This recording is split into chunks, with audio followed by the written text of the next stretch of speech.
maanta waa ay ku beegneed maalintii afraad ee xisbiga cadaaladda iyo daryeelka UCID uu lahaa ololaha kaambeynka doorashada madaxtooyada Soomaaliland la filayo inay dhawaan ka qabsoonto ayaa waxay soo bandhigeen taageerayaasha xisbiga UCID ee degmada Ceelafweyn ee galbeedka gobolkaasi Sanaag xuduudda taageero ee ay u hayaan xisbigaasi isla markaana waxay ku dhawaaqayeen codkaaga si xisbiga UCID ugu horreyn waxa goobtaasi ka hadlay qaar ka mid ah taageerayaasha xisbiga UCID ee degmada Ceelafweyn oo sheegay inay furtooda ugu hiirin doonaan maalinta doorashada xisbiga UCID waxayna yiraahdeen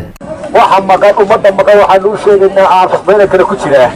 in khayrkii halka yaallo si xisbigu u soo baxo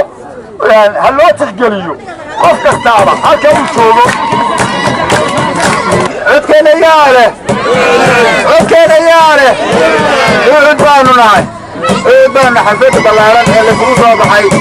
meel kastaan joogtaan halka argushayaa waxaynu isku ognahay codkeena xaggaynu ku ognahay waxaa la kala badinayaa waxa weeye waa maalinta codka codkeena yaa leh waxa weeye horta kursigan بسم الله الرحمن الرحيم وحوي عندي عارف كون باكيس لكن اللي سحابيه انو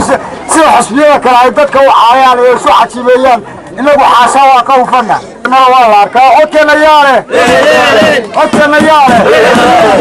gabadhina waxa goobtaasi ka hadlay gudoomiyaha xisbiga UCID ee degmada Ceelafweyn Yaasiin Maxamed Yuusuf oo uga mahadnaqay taageerayaasha xisbiga UCID isu soo baxan ballaaran ee ay ku taageerayaan xisbiga UCID wuxuuna yiri injineer Faysal Ali Waraabe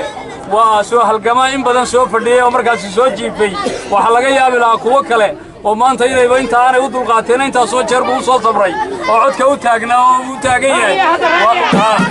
media ka aragtaan intiina waa media wada daawanaysaan waa ilaaliyaha waa heeganka dalka waa la oran karaa waa odayga dalka inta dalka iyagu ka hadlaya dadweynaha general buu ka hadlaya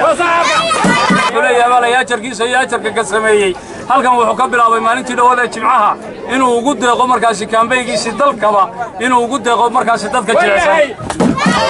ومحمد شوتة تلفزيون كقرن كالسوماليلاند أحمد المرسل أسكر تي في عالم قاعد ينفرسل